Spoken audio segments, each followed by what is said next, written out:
नमस्कार, सुदर्शन न्यूज में आपका स्वागत है। रात के 10 बज चुके हैं और 10 की बात के साथ मैं हूं मुकेश कुमार। 10 की बात में आज विस्तार से हम डोनाल्ड ट्रंप की ऐतिहासिक जीत पर चर्चा नहीं करेंगे।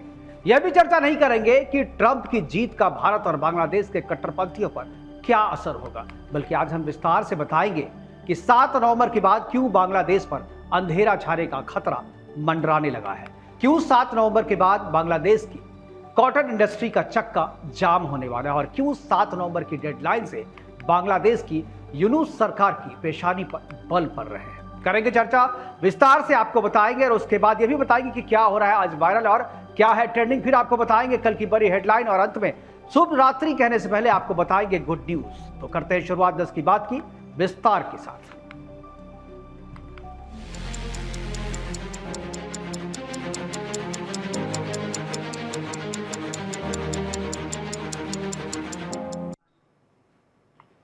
पांच अगस्त 2024 को बांग्लादेश में शेख हसीना की सरकार का तख्ता पलट कर दिया गया। उसके बाद मोहम्मद यूनुस ने बांग्लादेश में आंतरिक सरकार की कमान संभाली। तख्ता पलट बांग्लादेश में खून खराबे और हिंदुओं के प्रति है। अडानी ग्रुप ने 2017 में बांग्लादेश की शेख हसीना सरकार के साथ 25 साल के लिए बिजली सप्लाई करने का करार किया था और 10 अप्रैल 2023 से बांग्लादेश को इसी गोड्डा प्लांट से बिजली की निर्बाध सप्लाई की जा रही है। शेख हसीना के रहते पिछले 1 वर्ष में कभी भी बांग्लादेश के साथ पेमेंट की समस्या नहीं हुई, लेकिन तख्ता पलट के बाद यह समस्या शुरू हो गई। कंपनी ने पहले ही बांग्लादेश की बिजली आपूर्ति पेमेंट नहीं मिलने के कारण आधी कर दी है। अडानी ने $846 मिलियन यानी करीब 7,118 करोड़ रुपए का बकाया भुगतान नहीं होने पर यह कदम उठाया है। बांग्लादेश के पावर ग्रिड के डेटा के मुताबिक APJL ने गुरुवार रात से इलेक्ट्रिसिटी सप्लाई में यह कटौती की है। इस कटौती से बांग्लादेश को एक रात में 1600 मेगावाट से ज्यादा की पावर शॉर्टेज का सामना करना पड़ेगा। 1496 मेगावाट का बांग्लादेशी प्लांट अब 700 मेगावाट पर काम कर रहा है। अब आपको बताते हैं कि अडानी ने BPDP को जो लेटर भेजा था उसमें लिखा क्या था। यानी BPDP यानी बांग्लादेश पावर डेवलपमेंट बोर्ड जो है उसको, जिसके साथ करार किया गया है, उसको जब पैसे मांगने के लिए जो करार किया था उस करार में उन्होंने लिखा क्या है, जो उसमें जो मुख्य कंटेंट है वो मैं आपको बता रहा हूं कि 27 अक्टूबर को अडानी पावर ने बांग्लादेश पावर डेवलपमेंट बोर्ड यानी BPCP को लेटर भेजकर 30 अक्टूबर तक बकाया राशि का भुगतान करने के लिए कहा था।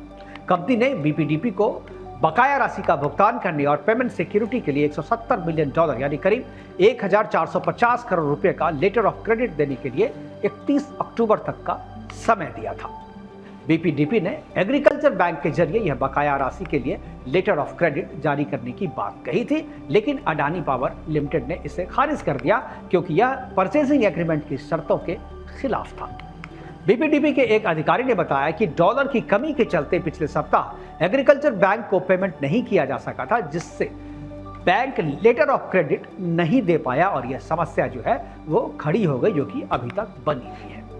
बांग्लादेश इलेक्ट्रिसिटी बोर्ड ने बताया कि हमने पुराने बिल चुका दिए हैं, लेकिन जुलाई से अडानी के परचेज पर यानी जो जुलाई से जो चार्जेज है वो हर हफ्ते $22 मिलियन से ज्यादा हो गए हैं, जबकि जो APJL है उसका लगभग $18 मिलियन का भुगतान किया जा रहा है, जो कि शेड्यूल था, लेकिन अब जो है वो शेड्यूल पेमेंट भी नहीं किया जा रहा है, जिसके चलते बकाया राशि जो है वो बढ़ती जा रही है। अब हम आपको बताते हैं कि आखिर क्यों बांग्लादेश अडानी पावर लिमिटेड को भुगतान नहीं कर पा रहा है।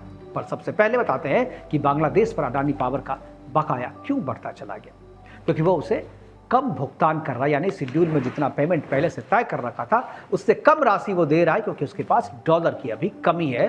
और कमी क्यों है? क्योंकि वहां पर खून खराबा ज्यादा हो रहा है, विकास के काम बंद है, सारी इंडस्ट्री ठप है और जो व्यापार है वो ठप है, क्योंकि सारे लोग जो है वहां पर मस्जिदी से ऐलान होता है और खून खराबे में लग जाते हैं। इसी वजह से बांग्लादेश की अर्थव्यवस्था जो है वो गर्त में घुसती चली जा रही है। बात वायरल वीडियो की, हर दिन तमाम तरह के वीडियो वायरल होते रहते हैं, जिन्हें देखने के बाद लोग भी अलग अलग तरीके की प्रतिक्रिया देते हैं। मगर अभी जो वीडियो वायरल हो रहा है उसे देखकर अधिकतर लोगों का रिएक्शन शायद एक जैसा ही रहेगा। अभी जो वीडियो वायरल हो रहा है उसमें नजर आ रहा है कि दूल्हा और दुल्हन के साथ कई लोग एक जगह पर बैठे हुए हैं और वहां चूल्हा भी रखा हुआ है। दुल्हन रोटी को बेलकर उसे तवे पर फेंकती है जो दूल्हे के सामने रखा हुआ है।